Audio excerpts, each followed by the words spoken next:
యాక్చువల్గా ఇక్కడ చర్చి కట్టబడటానికి 3 ప్రధానమైన అంశాలు అన్నమాట.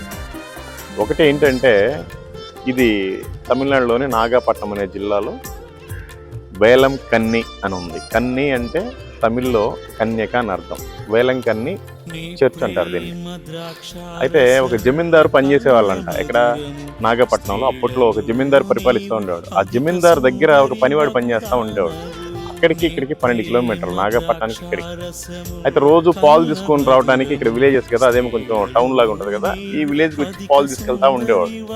ఒకరోజు తీసుకెళ్తుంటే సడన్ గా వర్షము ఉరుములు అదంతా వచ్చేసి పరలోకం ఓపెన్ అయిపోయిందంట. ఓపెన్ అయిపోయిన తర్వాత ఒక ఆవిడ జస్ట్ ఒక బాబుని పట్టుకొని అట్లాగే చూసిందంట కిందకి. మా బాబుకి కావాలి ఆ పాలు ఇవ్వమని చెప్పిందంట. ఆయన ఇంత జరిగిన తర్వాత ఆశ్చర్యపోయి ఎవరో దేవత అనుకుని ఆ పాలు ఇచ్చేసాడు. ఆ పాలు ఆ బాబుకి తాపింది.